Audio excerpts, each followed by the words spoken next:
La puissance du Saint-Esprit n'est pas un concept abstrait, ni une force réservée à quelques privilégiés. C'est la présence même de Dieu, agissant dans et à travers la vie des croyants, transformant les cœurs, fortifiant les faibles et nous équipant pour l'œuvre du royaume. Depuis le début des temps, l'Esprit de Dieu agit, façonne la création, insuffle la vie à l'humanité et donne du pouvoir à ceux qui marchent dans son obéissance. La même puissance qui a ressuscité Jésus d'entre les morts, la même puissance qui a divisé la mer Rouge, la même puissance qui a permis à l'Église primitive de répandre l'Évangile jusqu'aux extrémités de la terre est à la disposition de chaque croyant aujourd'hui. Et si ce pouvoir pouvait changer votre vie, ici et maintenant? Avant de commencer, si vous aimez ce qui s'en vient, commentez « oui » et cliquez sur « abonnez-vous ». Si ce n'est pas votre ambiance, un like rapide fonctionne aussi. Ne sautez pas, il y a un rebondissement à la fin que vous ne verrez pas venir. Une force transformatrice, la puissance du Saint-Esprit transforme les vies. Lorsqu'une personne rencontre l'Esprit de Dieu, tout change. Le cœur le plus dur est adouci, l'âme la plus sombre est rachetée, la vie la plus brisée est restaurée. Ce n'est pas par l'effort humain que nous sommes transformés, mais par l'œuvre de l'Esprit en nous. La Bible dit que lorsque nous sommes en Christ, nous sommes une nouvelle création. L'ancien est décédé et le nouveau est arrivé. Mais cette transformation n'est pas quelque chose que nous pouvons fabriquer nous-mêmes. C'est la puissance du Saint-Esprit qui prend notre nature pécheresse et la remplace par un nouveau cœur, un nouvel esprit, un nouveau désir de suivre Dieu. La puissance du Saint-Esprit est la puissance qui permet de surmonter les difficultés de la vie. Les tentations de la chair, les combats auxquels nous sommes confrontés chaque jour ne sont pas destinés à être combattus par nos propres forces. Tant de gens sont épuisés, essayant de résister au péché, essayant de vivre dans la droiture, essayant de porter des fardeaux qu'ils n'auraient jamais dû porter seuls. Mais Jésus a promis que lorsque le Saint-Esprit viendrait, il nous donnerait la puissance, non pas une puissance humaine, ni une force limitée, mais la puissance divine pour vivre dans la victoire. Ce pouvoir est ce qui nous permet de résister au diable, de rester ferme dans notre foi et de marcher dans la sainteté, même au milieu d'un monde corrompu. Audace et miracle. La puissance du Saint-Esprit donne de l'audace. Lorsque Jésus a dit à ses disciples d'aller dans le monde entier, prêcher l'Évangile, il ne les a pas envoyés par leur propre force. Il leur a dit d'attendre que la puissance du Saint-Esprit vienne sur eux. Et lorsque cette puissance est arrivée le jour de la Pentecôte, ces mêmes disciples, qui autrefois avaient peur, qui s'étaient autrefois cachés derrière des portes verrouillées, se sont soudainement tenus devant les foules et ont proclamé l'Évangile avec courage. Ce même pouvoir est disponible aujourd'hui. C'est le pouvoir qui encourage les croyants à dire la vérité, à tenir ferme face à l'opposition et à proclamer le nom de Jésus sans crainte. La puissance du Saint-Esprit fait des miracles. Le même esprit qui a travaillé à travers Jésus pour guérir les malades, redonner la vue aux aveugles et ressusciter les morts est toujours à l'œuvre aujourd'hui. Il n'y a aucune maladie qu'il ne puisse guérir, aucun lien qu'il ne puisse briser, aucune situation qu'il ne peut racheter. Lorsque l'Esprit agit, les chaînes sont brisées, les forteresses sont démolies et les vies sont restaurées. Ce n'est pas grâce aux capacités humaines, ni à un effort religieux, mais à la puissance surnaturelle de Dieu agissant à travers ceux qui croient. Attrapés par les miracles de l'Esprit, cliquez sur « J'aime » et commentez « Wow » pour nous le faire savoir. Envie de plus? Le meilleur est encore à venir, ne le manquez pas. une sagesse au-delà de la nôtre. La puissance du Saint-Esprit apporte sagesse et révélation. Il y a des choses qui ne peuvent être comprises par l'intellect humain seul, des vérités qui ne peuvent être révélées que par l'Esprit de Dieu. La Bible nous dit que l'Esprit sonde les choses profondes de Dieu et nous les fait connaître. Il nous donne un aperçu de sa parole, nous guidant vers toute la vérité, révélant les mystères du royaume. Lorsque nous marchons selon l'Esprit, nous ne devons pas nous fier à notre propre compréhension. Nous avons accès à la sagesse de Dieu, au discernement nécessaire pour surmonter les défis de la vie et à la révélation de sa volonté parfaite. La puissance du Saint-Esprit n'est pas censée être une théologie lointaine, quelque chose que nous lisons, mais que nous n'expérimentons jamais. C'est censé être une réalité quotidienne dans la vie de chaque croyant. C'est la puissance qui nous permet de vivre la vie chrétienne, de marcher dans l'obéissance, d'aimer comme le Christ a aimé, de pardonner comme il a pardonné. C'est la puissance qui nous fortifie dans notre faiblesse, qui intercède pour nous lorsque nous ne savons pas quoi prier, qui nous remplit de la présence de Dieu pour que nous puissions être une lumière dans un monde de ténèbres. Votre guide omniprésent, le Saint-Esprit, est notre guide, notre boussole divine, dans un monde rempli d'incertitudes. À partir du moment où nous acceptons Christ dans nos cœurs, l'Esprit de Dieu réside en nous, non pas comme une force lointaine, mais comme une présence vivante, nous dirigeant, nous enseignant et nous façonnant activement pour devenir le peuple que Dieu nous a appelés à être. De nombreuses personnes traversent leur vie en cherchant une direction, en essayant de traverser les tempêtes et les épreuves qui se présentent à elles, se sentant souvent perdues et incertaines du chemin à suivre. Mais Dieu n'a jamais voulu que nous fassions ce voyage seuls. Il a envoyé le Saint-Esprit pour être notre guide constant, illuminant le chemin devant nous, parlant à nos cœurs et nous conduisant vers toute la vérité.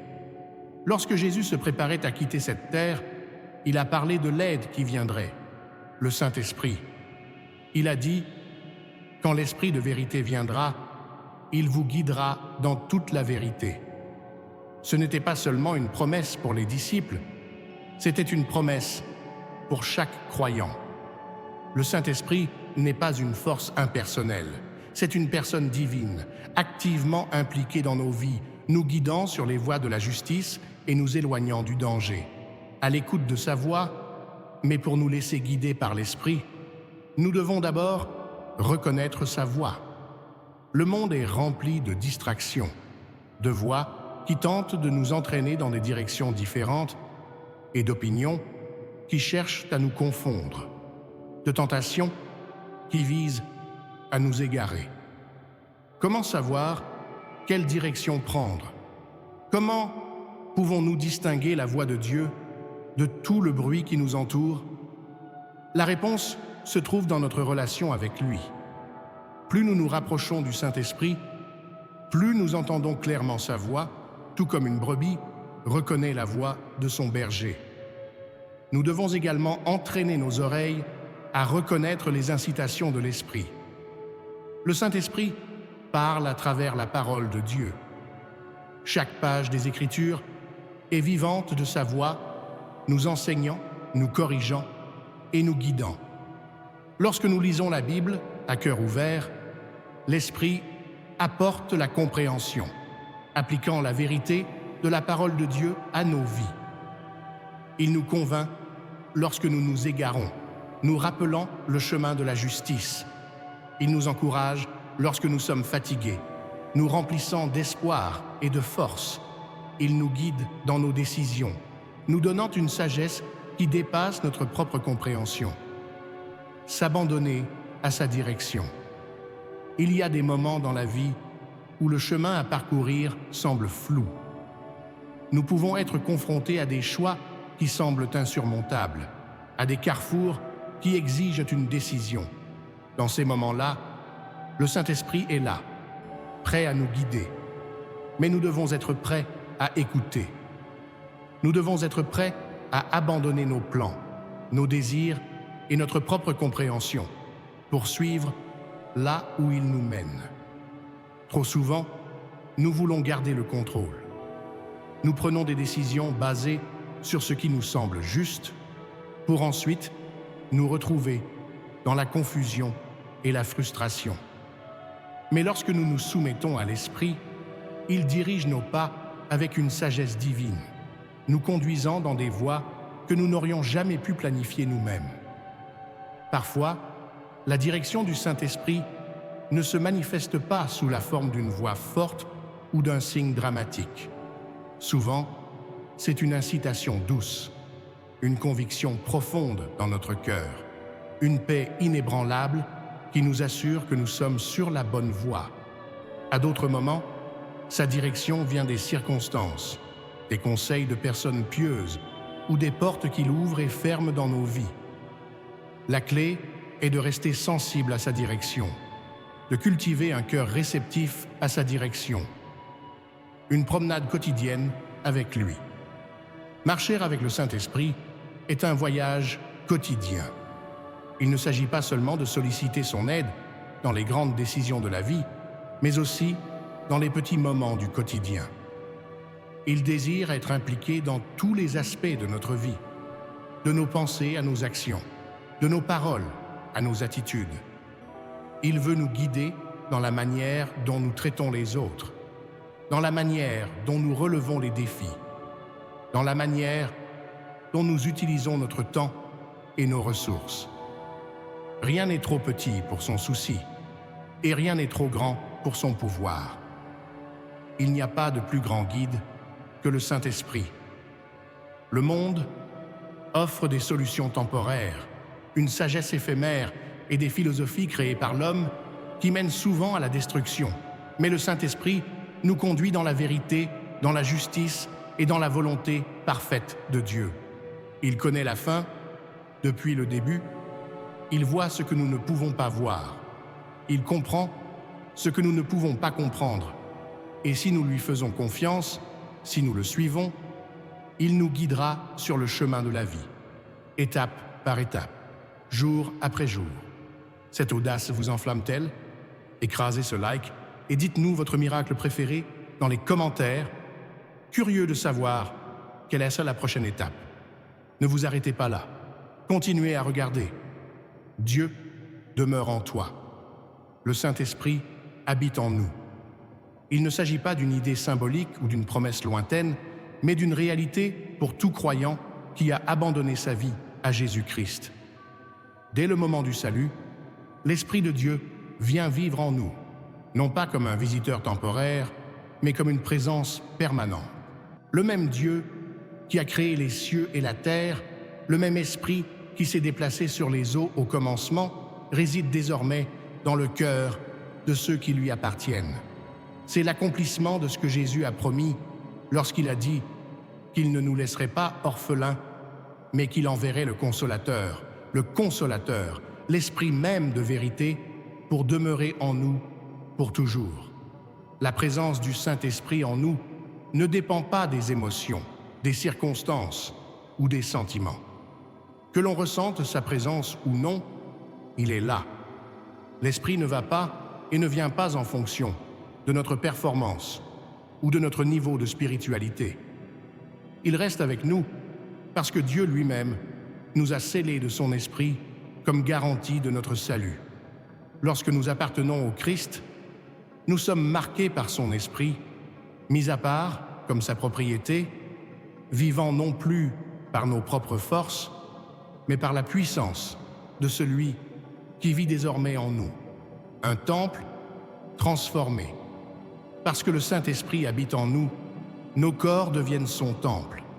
L'Écriture nous dit que nous ne sommes pas les nôtres, que nous avons été rachetés à un prix et que l'Esprit de Dieu habite désormais en nous. Cela change tout. Cela signifie que nos vies ne sont plus destinées à être vécues pour nous-mêmes, mais pour la gloire de Dieu. Cela signifie que nous ne pouvons pas prendre à la légère les choix que nous faisons, la façon dont nous vivons, ou les choses que nous entretenons dans notre cœur. Lorsque l'Esprit vit en nous, il commence le travail de transformation de l'intérieur. Les péchés que nous avons autrefois embrassés nous convainquent maintenant, parce que le Saint-Esprit est à l'œuvre, nous purifiant, nous sanctifiant, nous rendant davantage semblables à Christ. Le Saint-Esprit en nous n'est pas passif, il est actif, parle constamment, guide et convainc. Il nous rappelle les paroles de Jésus, apporte de la clarté aux Écritures et nous conduit sur les chemins de la justice. Il n'y a jamais un moment où nous sommes seuls, jamais une situation où nous devons compter uniquement sur notre propre sagesse ou compréhension. L'Esprit de Dieu est toujours là, toujours dirigeant, travaillant toujours d'une manière que nous ne réalisons peut-être même pas, s'abandonner à son œuvre. Mais pour que le Saint-Esprit agisse pleinement en nous, nous devons nous abandonner à lui.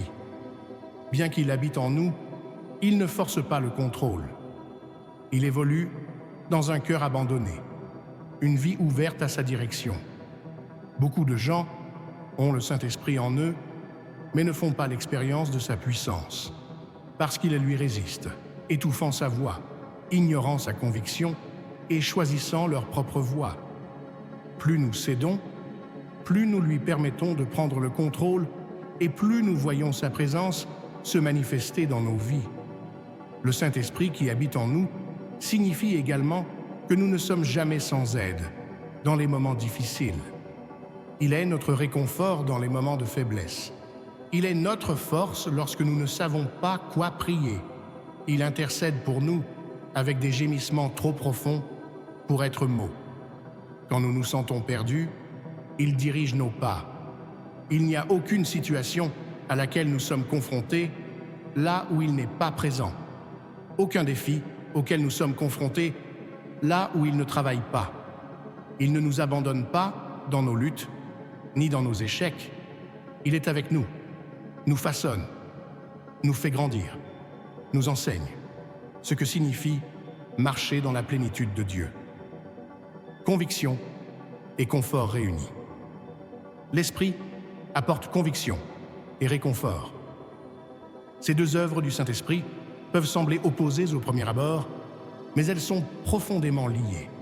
Le même Esprit, qui nous convainc de péché, est celui qui nous offre le réconfort le plus profond, l'assurance que nous sommes aimés, pardonnés et jamais abandonnés par Dieu. Le rôle du Saint-Esprit n'est pas de condamner, mais de nous conduire à la vérité, d'ouvrir nos yeux sur la réalité du péché et de nous orienter vers la miséricorde et la grâce trouvées en Jésus-Christ. La conviction n'est pas simplement un sentiment de culpabilité ou de honte, c'est l'œuvre d'amour de l'Esprit, révélant les domaines de notre vie qui ne sont pas alignés avec la volonté de Dieu. Lorsque nous péchons, c'est le Saint-Esprit qui remue notre cœur, nous rendant agités, mal à l'aise, incapables d'ignorer le poids de notre désobéissance. Cette conviction n'a pas pour but de nous éloigner de Dieu, mais de nous rapprocher. Sans la conviction de l'Esprit, nous continuerions dans le péché, aveugles à ses conséquences, inconscients de la distance qu'il crée entre nous et Dieu. Mais lorsque l'Esprit se déplace, il éclaire les recoins les plus sombres de notre cœur, exposant le péché, non pas pour nous détruire, mais pour nous guérir. L'appel à la reddition. La véritable reddition n'est pas partielle. Il ne s'agit pas de donner à Dieu certains domaines de notre vie tout en nous accrochant aux autres. De nombreuses personnes sont prêtes à confier leur salut à Dieu, mais résistent à abandonner leurs projets, leurs relations, leurs ambitions ou leurs luttes. Ils veulent être guidés par l'Esprit, mais seulement si cela correspond à leurs désirs. Mais marcher selon l'Esprit signifie placer toute chose devant Dieu et dire que ce ne soit pas ma volonté, mais la tienne.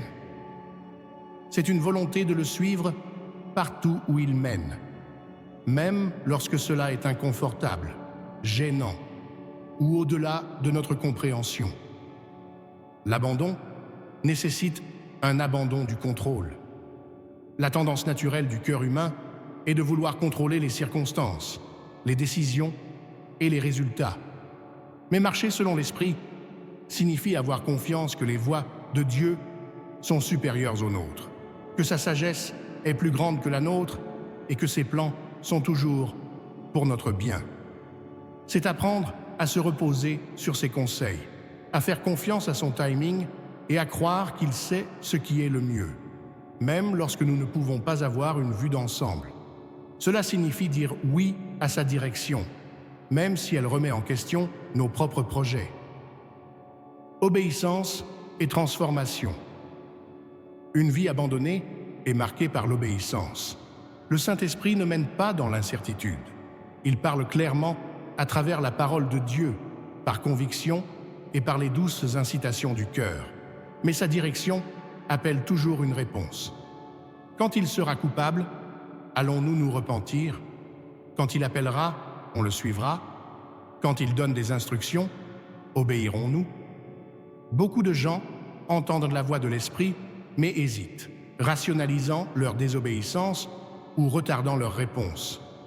Mais marcher selon l'Esprit signifie une obéissance immédiate, la certitude que sa voix est toujours la bonne.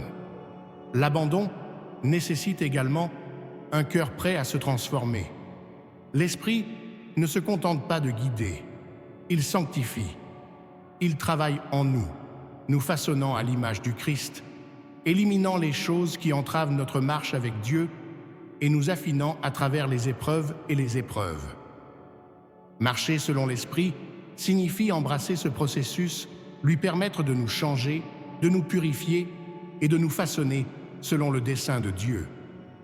Cela signifie mettre de côté les habitudes pécheresses, abandonner les désirs égoïstes et permettre à ses fruits, l'amour, la joie, la paix, la patience, la gentillesse, la bonté, la fidélité, la douceur et la maîtrise de soi, de prendre racine dans nos vies.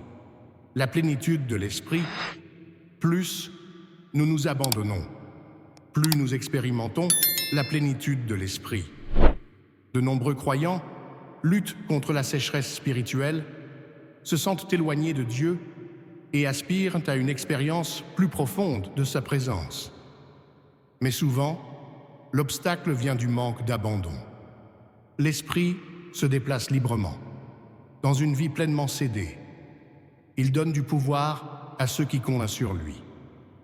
Il fortifie ceux qui admettent leur faiblesse. Il comble ceux qui se vident de soi. Le plus grand obstacle à la marche selon l'Esprit ne vient pas des circonstances extérieures, mais du refus de s'abandonner complètement. Marcher selon l'Esprit, c'est vivre une vie pleinement soumise à Dieu. C'est faire confiance quand il dit attendre, bouger quand il dit partir, rester ferme quand il dit croire. C'est abandonner le contrôle, mourir à soi-même, accepter sa direction avec joie et confiance. C'est une décision quotidienne, un choix instantané de céder, de faire confiance, de suivre, porter ses fruits. Porter le fruit de l'Esprit n'est pas le résultat d'un effort humain, mais la preuve d'une vie abandonnée à Dieu. Ce n'est pas quelque chose qui peut être fabriqué, imité ou réalisé par une simple discipline. C'est l'écoulement naturel d'un cœur qui demeure en Christ, une vie qui s'abandonne au Saint-Esprit.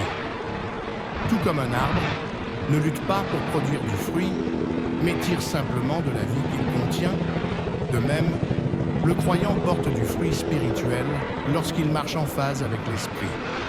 Le fruit de l'Esprit n'est pas une question de personnalité ou de tempérament. Certaines personnes sont naturellement patientes, gentilles ou douces de caractère. Mais le fruit de l'Esprit va bien au-delà de la nature humaine. Il est d'origine divine le résultat de l'œuvre de Dieu à l'intérieur d'une personne, la façonnant à l'image du Christ.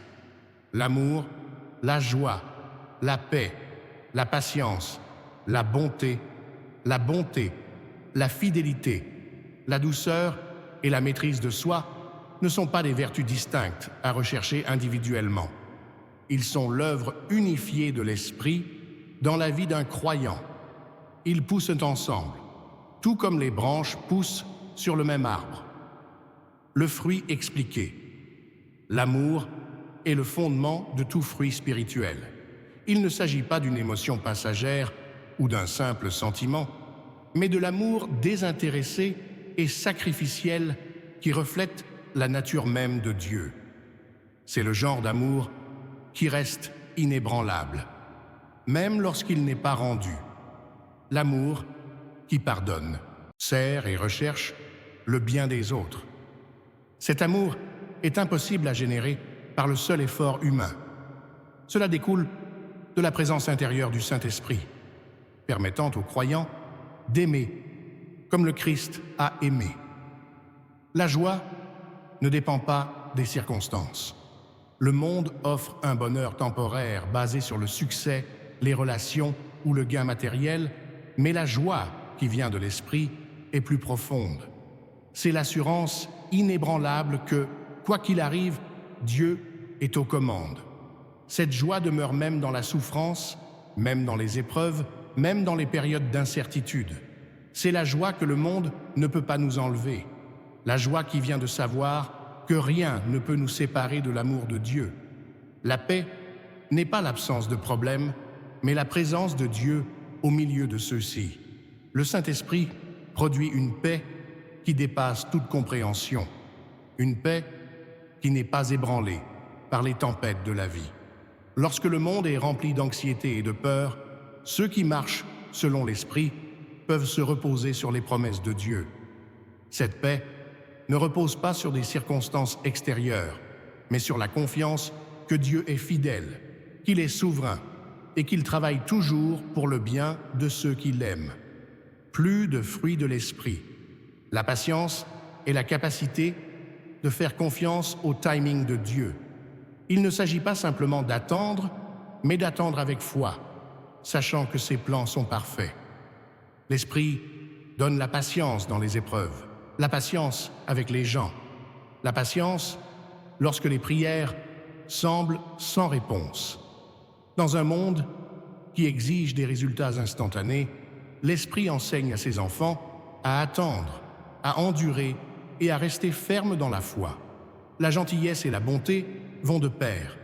Ils reflètent le cœur de Dieu, sa compassion, sa miséricorde, sa générosité. Être gentil, c'est accorder la grâce, faire preuve de compassion, même lorsqu'elle n'est pas méritée. Être bon, c'est vivre avec intégrité, rechercher la justice, refléter la sainteté de Dieu dans la vie quotidienne. Ce genre de bonté n'est pas l'autosatisfaction, mais le caractère authentique qui découle d'une vie transformée par l'Esprit. La fidélité est la fermeté, la loyauté, une confiance inébranlable en Dieu. C'est la marque d'une vie qui ne vacille pas, qui reste fidèle au Christ, même lorsque le monde s'y oppose. L'Esprit fortifie les croyants pour qu'ils tiennent ferme dans la vérité et restent fidèles dans les petites comme dans les grandes choses. C'est la fidélité qui endure les épreuves, la fidélité qui termine la course qui nous est proposée.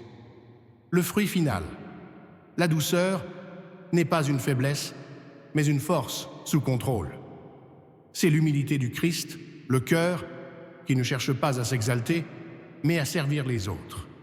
C'est la capacité de répondre avec grâce, de dire la vérité avec amour, de refléter la douceur du Sauveur. Un esprit doux ne riposte pas, ne cherche pas à se venger, n'exige pas de reconnaissance. Il croit que Dieu est le défenseur des justes. La maîtrise de soi est la discipline nécessaire pour vivre selon l'esprit plutôt que selon la chair.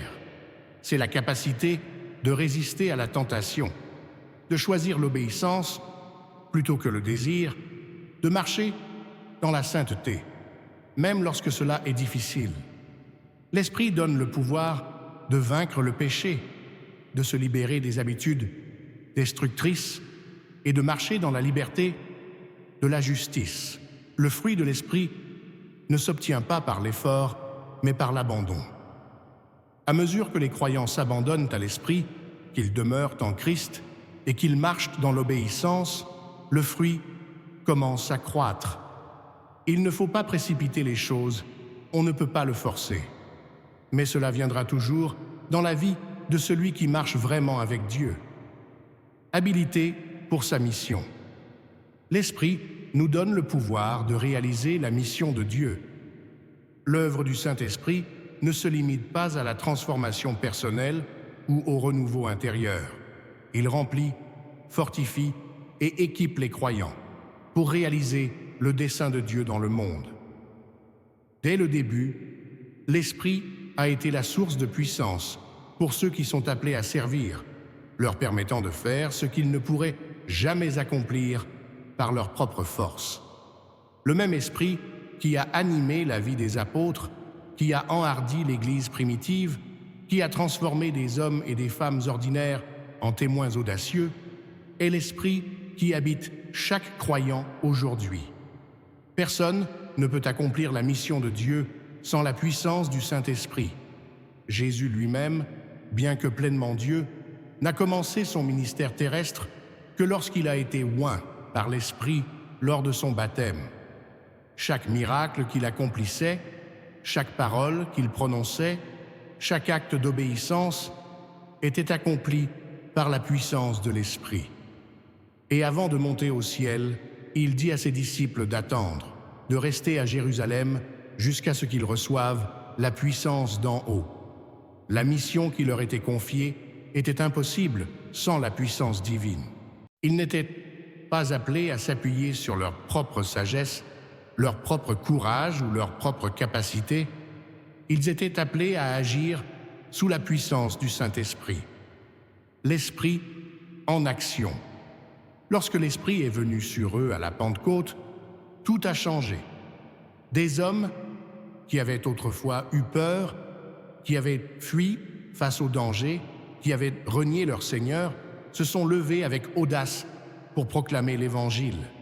Ils parlaient avec autorité, non pas en raison de leur éducation ou de leur formation, mais parce qu'ils étaient remplis de l'Esprit de Dieu. Cette puissance n'était pas réservée uniquement aux apôtres, mais à tous ceux qui croient. L'Esprit n'équipe pas seulement quelques privilégiés pour la mission de Dieu. Il donne à chaque croyant le pouvoir d'être témoin, de proclamer la vérité, de faire des disciples, d'apporter la lumière du Christ dans un monde de ténèbres. La puissance du Saint-Esprit n'est pas un sentiment, ni une poussée émotionnelle, ni une expérience temporaire. C'est la présence constante de Dieu qui permet à son peuple d'accomplir son œuvre. De nombreux croyants hésitent à répondre à l'appel de Dieu parce qu'ils se sentent inadéquats, non qualifiés ou mal équipés. Mais l'Esprit n'appelle pas en fonction des capacités humaines. Il donne du pouvoir à ceux qui le souhaitent. Moïse doutait de sa capacité à parler, mais la puissance de Dieu était avec lui. Gédéon se considérait comme faible, mais l'Esprit l'a rendu puissant. Pierre était impulsif et peu fiable, mais lorsqu'il fut rempli de l'Esprit, il devint un pilier de l'Église primitive. Une force pour la mission. Être habilité par l'Esprit signifie être conduit par lui, bouger dans sa force, prononcer sa parole. Il ne s'agit pas d'ambition personnelle ou d'effort humain, mais de soumission à la volonté de Dieu. L'Esprit dirige, guide et fournit tout ce qui est nécessaire au travail qu'il appelle son peuple à accomplir. Il donne l'audace là où est la peur, la sagesse là où il y a l'incertitude et l'endurance là où il y a l'épreuve. La mission de Dieu n'est pas facile. Elle se heurte à la résistance, à l'opposition et même à la souffrance. Mais ceux qui sont remplis de l'Esprit ne comptent pas sur leur propre résilience. Ils sont renforcés par la puissance divine. L'Esprit ne donne pas seulement du pouvoir dans les moments de grand ministère ou de proclamation publique, il travaille dans la fidélité quotidienne de son peuple, dans une obéissance tranquille, dans de petits actes de gentillesse, dans des conversations qui orientent les autres vers Christ. Il donne le pouvoir, non seulement pour prêcher, mais aussi pour vivre, non seulement pour des signes miraculeux, mais pour une fidélité inébranlable. Il permet aux croyants d'aimer quand c'est difficile, de pardonner quand ce n'est pas mérité, de tenir bon quand le monde les appelle au compromis. Une vocation collective. Ceux qui sont remplis de l'Esprit reçoivent non seulement la puissance pour leur propre marche avec Dieu, mais aussi pour le bien des autres. La mission de Dieu n'est pas pour une seule personne, mais pour son Église, son peuple agissant ensemble, animé par le même esprit. L'Esprit unit les croyants, les dote de dons spirituels et œuvre à travers eux pour accomplir les desseins de Dieu sur terre. Il est la source de chaque réveil, de chaque mouvement de Dieu, de chaque transformation qui s'opère dans le cœur des gens. La puissance de l'Esprit n'est pas une expérience ponctuelle, mais une dépendance continue. Ceux qui cherchent à accomplir l'œuvre de Dieu par leur propre force se lasseront, mais ceux qui s'appuient sur l'Esprit seront renouvelés. La mission de Dieu est plus grande que n'importe quelle personne, mais son Esprit est plus que suffisant pour accomplir cette tâche. Chaque grand mouvement de Dieu dans l'histoire a été réalisé par l'intermédiaire d'hommes et de femmes ordinaires remplis de la puissance extraordinaire du Saint-Esprit. Et aujourd'hui, ce même Esprit est toujours en mouvement, donne toujours du pouvoir, appelle toujours les gens à aller prêcher, à servir, à faire des disciples, à apporter l'espérance de l'Évangile jusqu'aux extrémités de la terre. Marcher avec le Saint-Esprit n'est pas seulement un concept, c'est un mode de vie transformateur. Le message puissant de Billy Graham nous rappelle que le Saint-Esprit n'est pas une force lointaine, mais un guide personnel, un conseiller et une source de force dans notre marche quotidienne avec Dieu. Trop souvent, nous essayons de naviguer dans la vie en nous appuyant sur notre propre compréhension, en prenant des décisions basées sur les émotions, la logique ou la sagesse du monde. Mais lorsque nous nous abandonnons au Saint-Esprit, nous obtenons la direction divine, une paix surnaturelle et le pouvoir de surmonter des défis qui semblent impossibles. L'une des leçons les plus profondes de ce message est que le Saint-Esprit est toujours présent, mais nous devons le rechercher activement. Il ne s'introduit pas de force dans nos vies. Au lieu de cela, il guide doucement ceux qui sont prêts à écouter. Marcher selon l'Esprit signifie céder à ses inspirations, qu'il s'agisse d'un coup de pouce pour pardonner, d'une conviction de se détourner du péché ou d'un encouragement à avancer dans la foi. Cela signifie avoir confiance que même lorsque nous ne comprenons pas le plan de Dieu, l'Esprit œuvre pour notre bien. Concrètement, nous pouvons appliquer cela en passant du temps dans la prière, en lisant les Écritures avec un cœur ouvert et en obéissant lorsque nous sentons la direction de l'Esprit. Nous devrions également nous entourer d'autres croyants qui encouragent notre foi et nous aident à discerner sa direction. Lorsque nous vivons en accord avec le Saint-Esprit, nous expérimentons la véritable liberté, non pas la liberté de faire ce que nous voulons, mais la liberté de marcher dans la volonté de Dieu avec confiance et joie. Si ce message vous a béni, prenez un moment pour aimer, partager et vous abonner pour plus de contenu qui renforce votre foi. Et nous serions ravis d'avoir de vos nouvelles. Commentez ci-dessous et partagez comment vous avez expérimenté la direction du Saint-Esprit dans votre vie.